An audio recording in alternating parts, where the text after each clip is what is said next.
ஒருத்தர் ரொம்ப கஷ்டப்படுறாங்க, உடல் வலியாலேயோ இல்லை மன வலியாலேயோ. அவங்களுக்கு நம்ம ஆறுதலாக போய் பக்கத்தில் நிற்கலாம். இப்படி இருக்கா, அப்படி இருக்கா, இந்த மருந்து சாப்பிடு, இந்த இப்படி ரெஸ்ட் எடு, இதை சாப்பிடு, இப்படி ஓய்வு எடுத்துக்கோ, இது பண்ணு, அது பண்ணுன்னு அவங்களுக்கு நிறைய கைடன்ஸ் கொடுக்கலாம். கூடவே இருக்கலாம், சப்போர்ட்டிவாக நடக்கலாம், மருந்து தடவி விடலாம். அவங்களுடைய உடல் வலி மன வலி போகிறதுக்கான வேறு வேறு ஐடியாஸு, பாட்டு கேட்க வைக்கிறது, வெளியில் கூட்டிகிட்டு போகிறது, என்னென்னவோ நம்ம செய்யலாம். பட் ஒன்றே ஒன்று நம்மளால் முடியாது, என்னென்னா அந்த வலியை நாம் வாங்கிக்க முடியாது. பெயின் அப்படிங்கிறது அவங்கவுங்களுடைய தனிப்பட்ட அனுபவமாக இருக்குது. எவ்வளோ தான் நம்ம அறிவாளியாக புத்திசாலியாக இருந்தாலும் ஒரு நபர் எந்த அளவுக்கு பெயினில் இருக்காங்க அப்படிங்கிறத நம்மளால் 100% உணர முடியாது. 100% அவங்க பெயினை நம்ம வாங்கிக்கவும் முடியாது. அவங்க தான் அந்த பெயினை கோத்ரூ பண்ணணும். ஸோ நம்ம உணர ட்ரை பண்ணலாம்.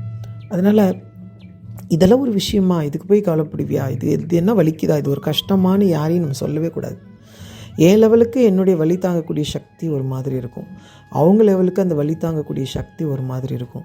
எனக்கு சாதாரணமாக இருக்கிற விஷயம் அவங்களுக்கு ரொம்ப பெருசாக இருக்கும், எனக்கு ரொம்ப பெருசாக இருக்கிற விஷயம் அவங்களுக்கு ரொம்ப சாதாரணமாக இருக்கும். இது அவங்கவுங்களுடைய தனிப்பட்ட உடல் மற்றும் மன வலிமையை பொறுத்த விஷயம். ஆக வலிமையை பொறுத்து தான் வலியை தாங்கக்கூடிய ஒரு நிலையும் வருது. எனவே யாருடைய வலியும் நம்ம உதாசீனப்படுத்த வேண்டாம், ஏளனமாக பேச வேண்டாம். இது ஒரு விஷயமா, இதெல்லாம் போய் அப்படின்னு பேசவே வேண்டாம். அப்படி போய் நம்ம ஆறுதல் கொடுக்காமே இருக்கலாம். அண்ட் ஒன் மோர் திங், நம்ம என்ன தான் தலைகீழ நின்னாலும் அவங்கவுங்களுக்கான பெயினை, அவங்கவுங்களுடைய கர்ம கணக்கு வழக்க அவங்கவுங்க அனுபவித்து தான் தீரணும். சில நேரங்களில் சில வலிகளை, சில வேதனைகளை அவங்க அனுபவம் பண்ணி அதிலேருந்து பாடம் கற்றுக்கிட்டு வெளியில் வர விடணும்.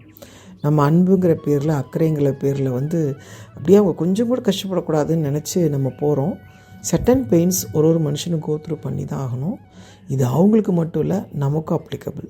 ஸோ என்ன தான் யார் இன்னொருத்தர் நம்ம கூட அப்படி ஆதரவாக இதாக இருந்தாலும் நமக்கான பெயினை நம்ம கோத்ரூ பண்ணி தான் ஆகணும். ஆக அக்செப்ட் த பெயின் அப்படின்னு சொல்கிற மாதிரி அண்டர்ஸ்டாண்ட் த பெயின் ஆல்சோ.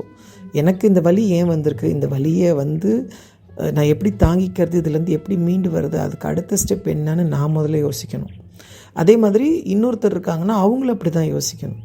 நம்ம சப்போர்ட்டிவாக இருக்கலாமே ஒழிய யாரும் யாருடைய பெயினையும் முழுசாக புரிஞ்சுக்கவும் முடியாது, முழுசாக வாங்கிக்கவும் முடியாது. வலியை தாங்குவதற்கான வலிமையை நமக்குள்ளே கொண்டு வரணும். முயற்சி பண்ணி பாருங்கள். சொல்லக்கூடிய இந்த விஷயம் உங்களுக்கும் புரியும், உங்களுக்கும் பயன்படும்.